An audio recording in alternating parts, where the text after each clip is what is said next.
On today's Locked On Texans podcast, how do we view the pairing of Danielle Hunter and Will Anderson? We also look at Will Anderson's press conference, pull some takeaways from that, our expectations for the sophomore going into year two. Will he be double digits? We'll get into all of that. Cody, let's start the show.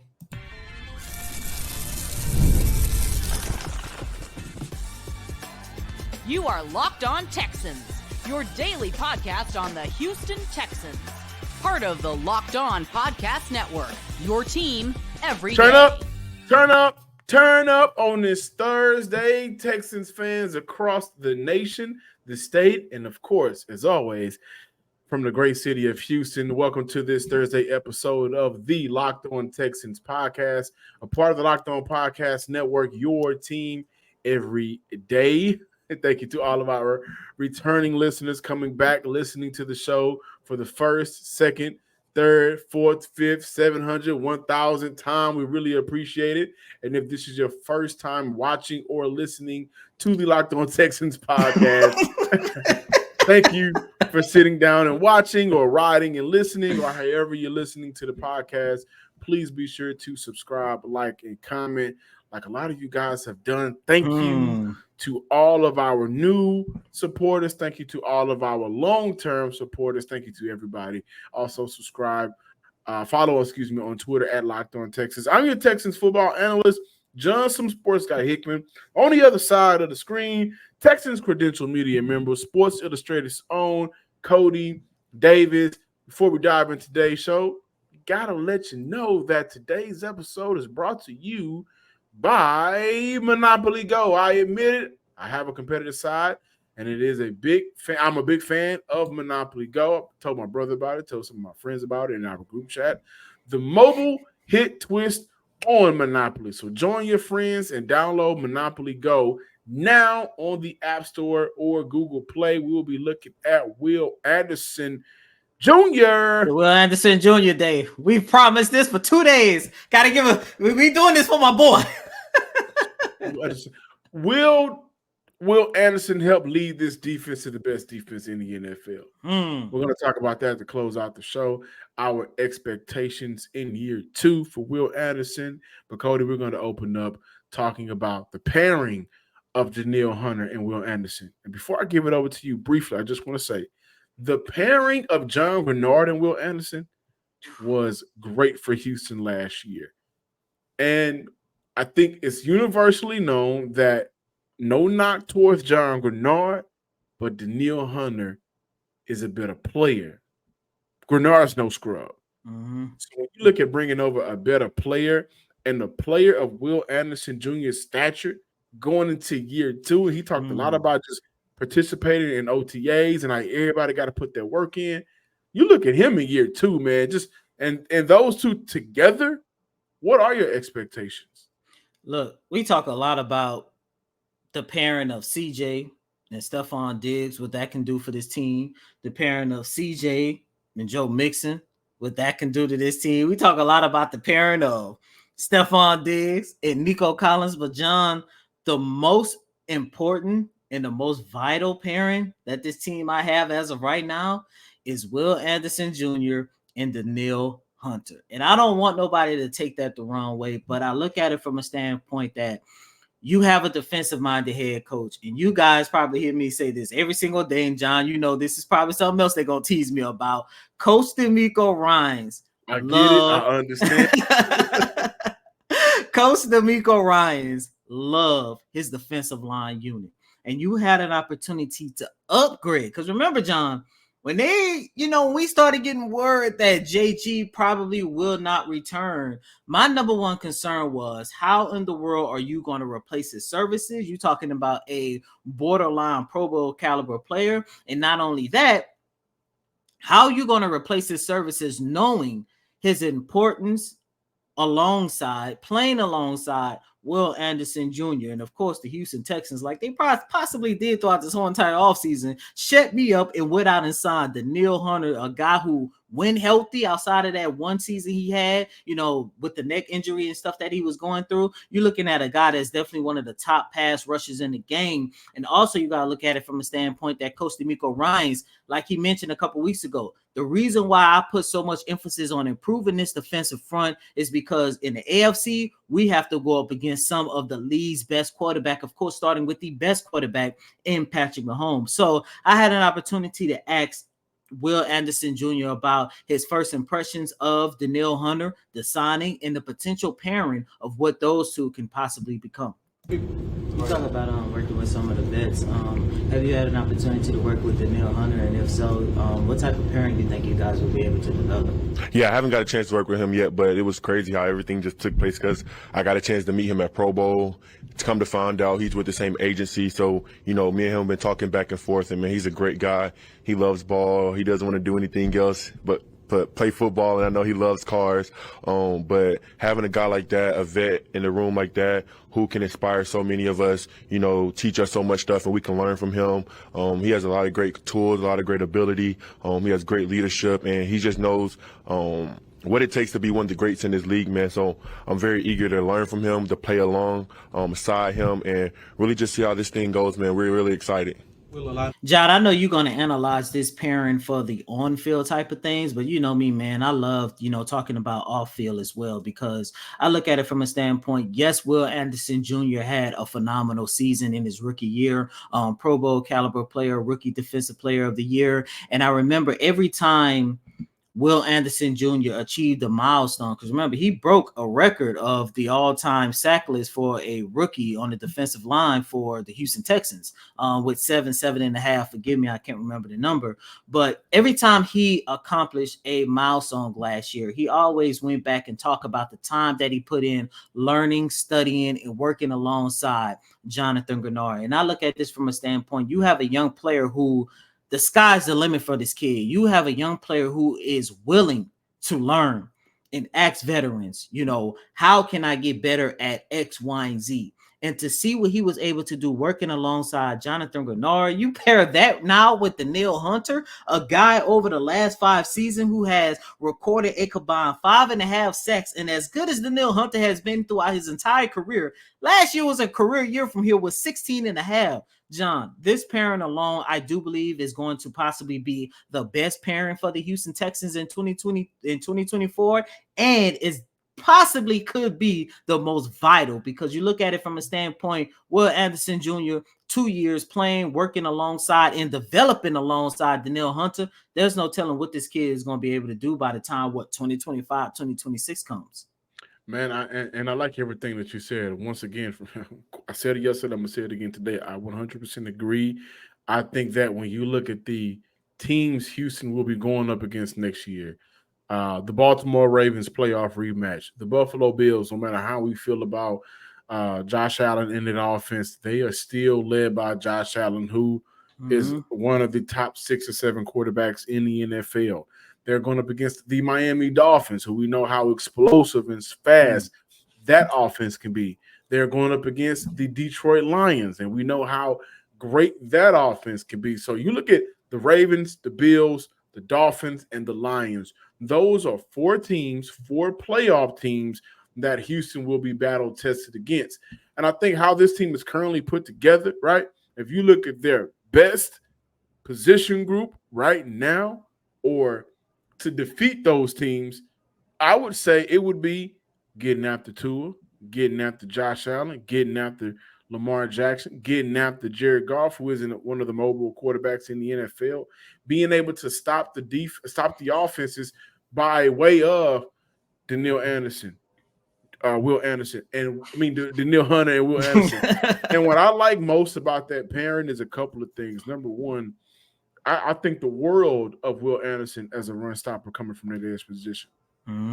So much so that when he came out, I thought he was as good as Jadeveon Clowney was in his rookie year when Jadeveon Clowney was a 3rd-year pro in the NFL. And a lot of people, the sacks with Jadeveon Clowney. But if you look right now in the NFL, he's still a merchant of being able to create those tackles for loss. being a dominant run defender. And that's what I think of Will Anderson. And on the opposite side, I think the world of the skill and ability of Danielle Hunter, different ways to be able to get after the quarterback and bring him down and do it consistently while being healthy and not having a lot of question marks while doing that. And so when I look at the end position, I think those two guys will make the interior guys' job a whole hell of a lot easier. Danico Autry, Fadakowski, Khalil Davis, who I'm hoping could be the starter this year for Houston. Shout out to my boy KD. But I also love, like I mentioned, the different ways Danielle Hunter can get out through the quarterback. I think he is very skilled at being a pass rusher. And I just imagine those sessions where after practice, they're getting time in, and he's just on the sideline. If you put your hand here and then you dip and, just different things. Or if you fake him inside and you know how this tackle is and he may open up too wide, right? Or he may be slow off the ball. This is different ways you can win if they're in passing situations. Now you're looking at a D-line where everything is collapsing on their quarterback, and the only thing they can do is step up in their pocket. And then you also look at the ability with how fast Will Anderson is and how great Danielle Hunter is. They could crash the pocket and still be able to get over to the middle of that offensive line to get that sack, right? So I look at those guys as being able to create pressure from every angle on that defensive line, from the defensive front. That's what I like the most about this pairing. And when I look at, overall what Hunter will do for the next 2 years, of course, knock on wood, we want him to be healthy. Mm-hmm. That's number one. And if he's healthy on the field, I don't think we will have any other question marks from him. I honestly do not. And with that being said, I don't know how often – I don't have the numbers. I don't know how often teams double-teamed John Grenard last year. Mm-hmm. He had a career year, great player. But now I do question how often will teams have to double-team Danielle Hunter, especially when he goes on stretches during games, maybe in-game or doing a consecutive amount of games where he's just beating everybody's ass. So now you're looking at being double-teamed, and you got Will Anderson being able to get one-on-one matchups. You got Autry being able to get one-on-one matchups.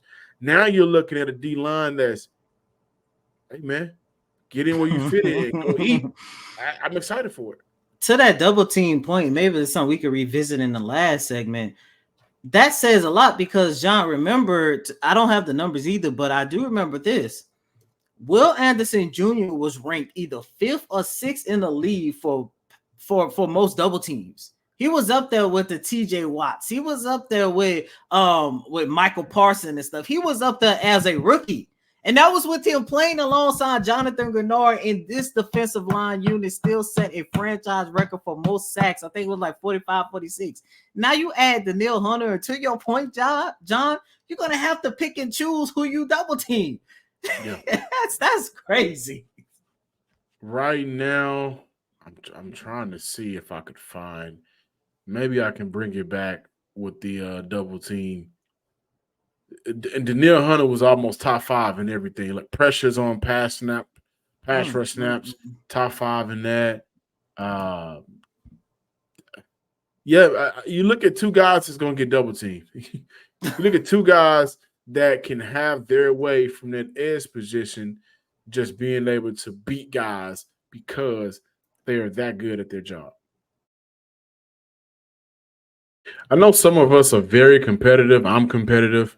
There are certain things in life, like right now, this WWE 2K, I'm very competitive on. Online Madden, I'm very competitive on.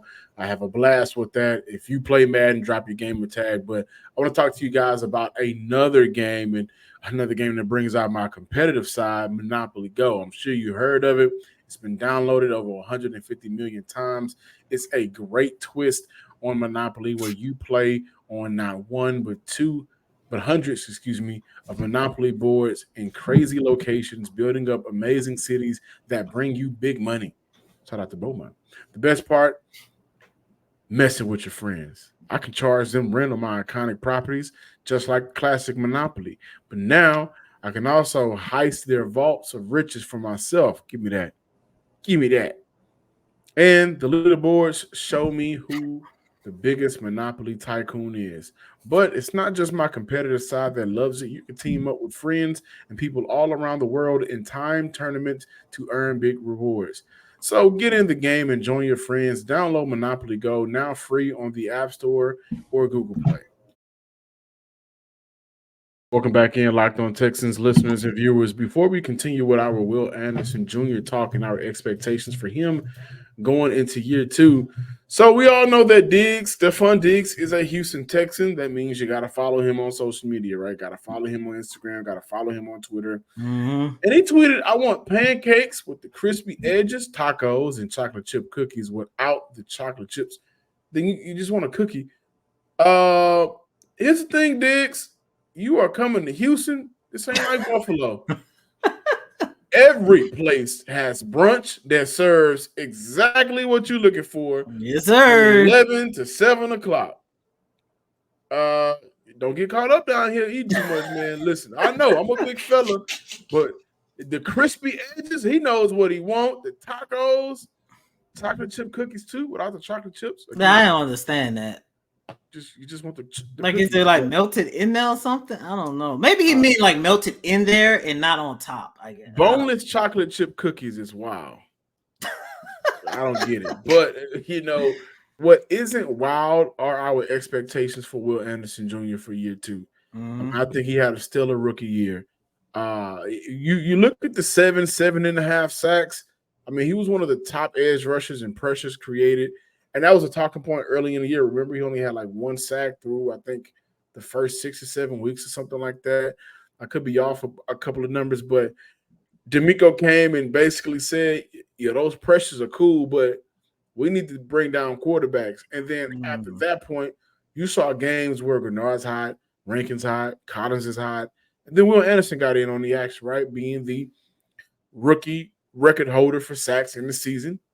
Beating, I believe, JJ or Mario Williams. I can't remember. I think it was Mario.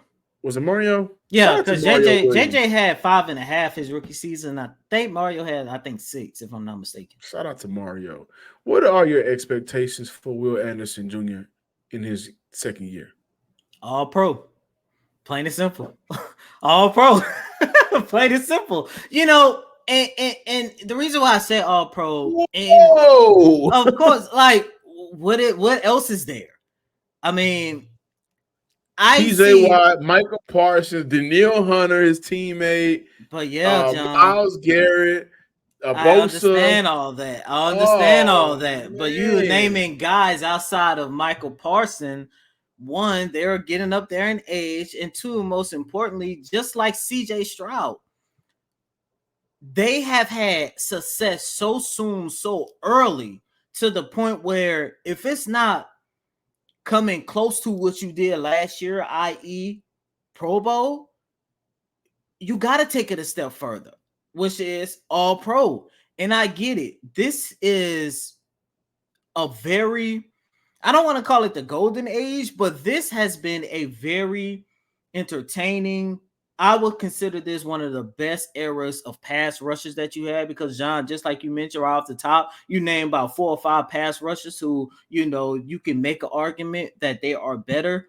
But once again, you just take a look at what Will Anderson Jr. did in his rookie season, and you think that he already has a solid foundation to build upon.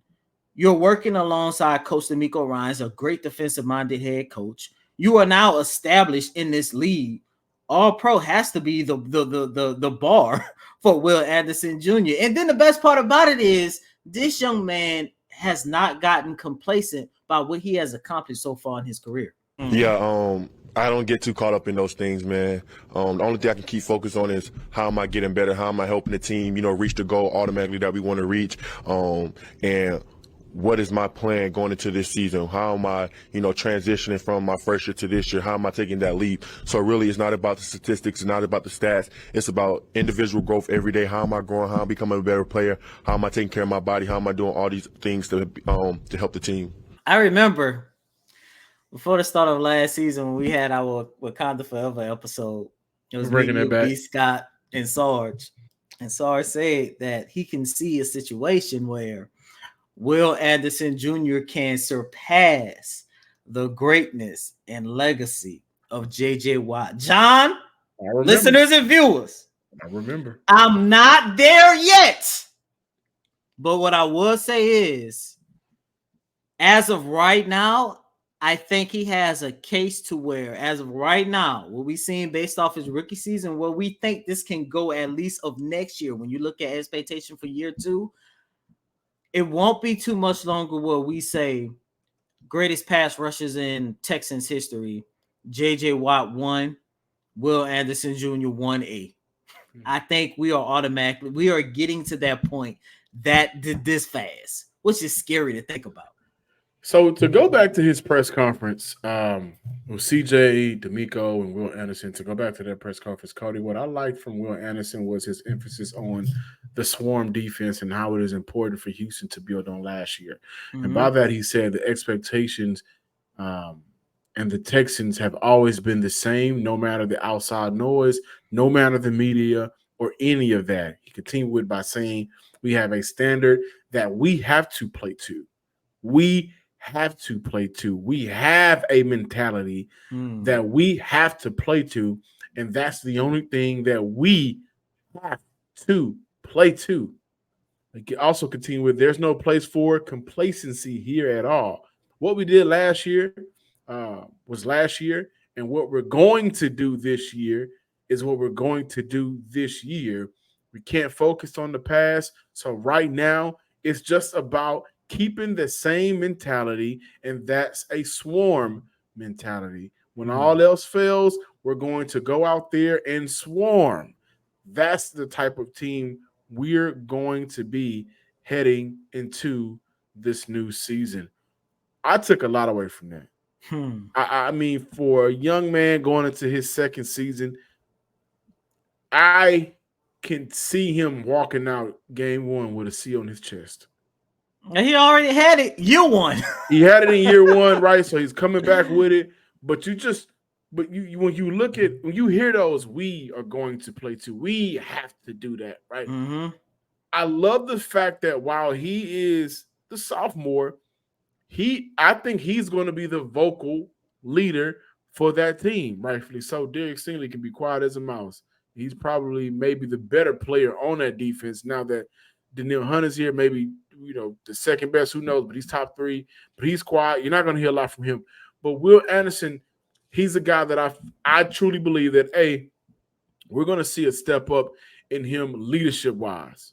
That's my expectation from him. And that may not be big for a lot of people, but to hear him say, we not going to get complacent. There's no place for that. What we're going to do this year, we're not worried about last year. He continued to say we. And then there was another question, his overall thoughts on the moves the team made this offseason. And he said it starts right now. It starts with OTAs. It starts with everyone showing up, everyone grinding, everyone getting better. And like I said, focusing on those techniques. So when we get to this season, we can see how it goes. Right now, getting those pieces here, getting that connection, getting that chemistry, and getting all those things in the building right now is what's going to help us. What I hear from this young man is just maturity, a big leap from year 1 to year 2. And I don't know if it's necessarily a leap, but now the expectations is there, and he's had an opportunity to, like you mentioned, there's no school. I ain't waking up for classes. I ain't got no tests. I ain't got none of that. I don't even have to train for the draft. This is all I do now: eat, sleep, and breathe football. So with the leadership role of him stepping up, I also see him, my expectations for him, not only taking the leap and being a leader on and off the field in the locker room, double-digit sacks. I thought that he missed at least 4 to 5 sacks his rookie year. I mean, that rookie record could have been much larger if it wasn't for some of the earlier miscues that he had, just not being able to get quarterbacks down or getting there a tad bit late. So I do see him being a double-digit sack getter this year. I think that Will Anderson, you say all-pro, that's tough, but I don't think he's going to be a Pro Bowl replacement player. No. I think he's going to be a shoe-in Pro Bowler, and that doesn't matter in terms of the game anymore. But that accolade still matters, and I think we'll see that on Will Anderson. But numbers aside, stats aside, leadership is where we saw the difference from JJ his rookie year to his sophomore year. How much of a leader he was. We can see him trending in the same direction for Will Anderson Jr. And then we also saw a couple of 20-sack seasons. One of those seasons, he should have been the MVP. So I'm time stamping my statement right now. I feel it coming. Will Anderson Jr., all-pro player. I'm making this statement on April 17th, 2024 at 6:03 p.m. Just all want pro. y'all to know that. All pro. All pro. I'm going with double-digit sack getter. I'm going with double-digit sack go-getter. And I'm also going with at the end of the year, we're going to look at Will Anderson. And a lot of us on the inside, Cody, you was on the inside more than I was, Big Sarge, Brandon K. Scott. Y'all saw it more than I did, but he looked like a vet last year. Oh, yeah. So now we're going to look at a sophomore expectations in year 2. We're going to look at him like man, you sure you ain't? What black folks say? That baby been here before. Oh, yeah. He been here before. And that's going to make a world of difference. I think it will, man. I honestly do. Hey, wouldn't it be great if you could all just see your investments and retirement accounts in one place? With Yahoo Finance, you can consolidate your views from multiple accounts into one hub and access the expert analysis you need to tend to your entire portfolio with confidence. For more than 25 years, Yahoo Finance has been the brand behind every great investor. Whether you're a seasoned investor or looking for that extra guidance, Yahoo Finance gives you all the tools and data you need in one place. Can't beat that. They are the #1 finance destination, producing a holistic look at the new financial news cycle, including breaking news, original editorial perspectives, analysis ratings, independent research, customizable charts, and so much more. So for comprehensive financial news and analysis, visit the brand behind every great investor, yahoo.com, the #1 financial destination, yahoo.com. That's yahoofinance.com. We benefit a lot. I was telling this thing, I was like, bro, you still want me to play on your side? Because we had got the deal and we was joking about that. And I said, bro, like, he's unbelievable, bro. And to see him work every day, to see him come in, he's quiet, he doesn't say much, but when you turn the tape on, you just see him like everywhere. Having a guy like that in the back, it makes our job so much easier just to go hunt, be free and be loose. Because it's like, they throw the stingly, they crazy. So having a guy back there like that, man, it's really a blessing. Welcome back in, ladies and gentlemen, to this Thursday installment of Locked On Texans. You know, when you have a potential top 5 quarterback on your team, of course, a lot of talk goes on offense, John, as you know, possibly since the trade of Stephon, even when we broke the news of Joe Mixon. You know, we started playing around with the idea of how good this offense can be. But when I was sitting there listening to Will Anderson on Monday, and he started raving about Derek Stingley Jr., I started thinking to myself, like, how scary can this defense be? And could we be looking at the possibility of this being the best defense in the league? Now, look, I understand with that statement, the one thing that concerns me is the safety unit. Because as of right now, season start tomorrow, it'll still be, Jalen Petrie and Jimmy Ward.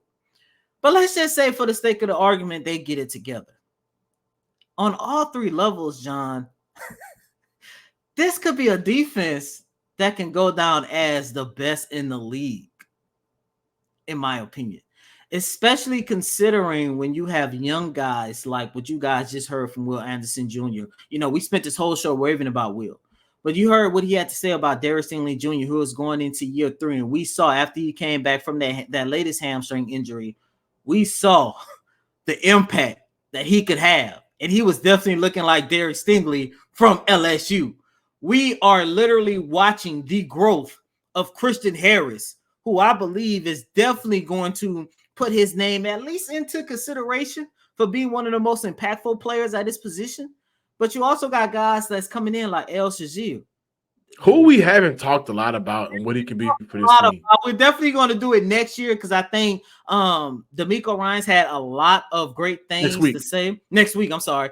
We're going to talk about him next week because D'Amico Ryans had a lot of great things to say about him from the media availability on Monday.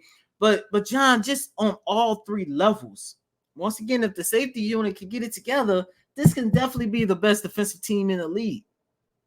You know, I like this conversation because I think that's what everybody expected the day that, remember the whole rollout for Cap, right? When D'Amico Ryans first got here, I mean, everybody raved about the upgrades that this team would see in terms of defense. And they were a top 15 defense last year. They were one of the best run defenses in the NFL last year.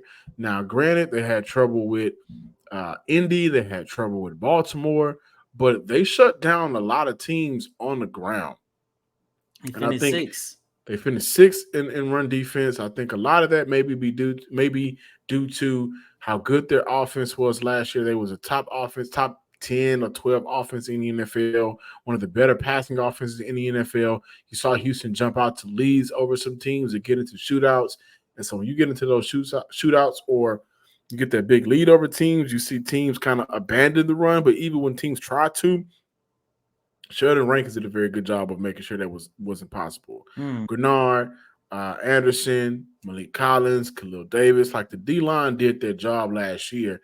I think what I'm excited for this year is the addition of Shazier. Please forgive me. We do worry about the back end of that defense, but I want to wait to have this conversation, honestly, after the draft, because I do believe that there are still question marks. I like the cornerback room right now. I think that they have a very good depth right now. We know who cornerback 1 will be. Jeff Okudah is a very good option for cornerback 2, but they may see fit. And remember, D'Amico just said, we're not necessarily altering anything about our draft board. So even with those additions, they may have a corner in mind. They may have a safety in mind. But I think this front four, if they can create that pressure consistently, where we're seeing teams have hard times, quarterbacks have hard times being able to get comfortable in the pocket, and you see the back end of that defense create turnovers because of that, D'Amico was brought over to potentially be the best defense in the NFL. This is a conversation we've been waiting to have since he got here. I think it's a possibility. I think that we'll see Houston jump into the top 10, depending on how they address the rest of the needs. And so right before training camp or during training camp, maybe right before preseason, during preseason, right before the regular season, this is a conversation we need to bring back, because then we'll get an opportunity to look at the additions from the draft, maybe any more additions, and how some of the positions and roles are filling out on this roster. Thank y'all for listening. Thursday episode, cool conversation to the Locked On Texans podcast. Follow me on Twitter at John_Hickman12. Again, it's John_Hickman12. Make sure you subscribe, like, and comment to the Locked On Texans podcast on YouTube and wherever you get your podcasts. And as always, I'm your host, Cody M. Davis. Please remember to follow me on Twitter at CodyDavis_24. Once again, that's Cody COTYDAVIS_24. Until next time, ladies and gentlemen, tomorrow we got a really good show, because later on today we get an opportunity to finally talk to General Manager Nick Caserio, who I know is going to have a lot to say. But until next time, ladies and gentlemen, peace.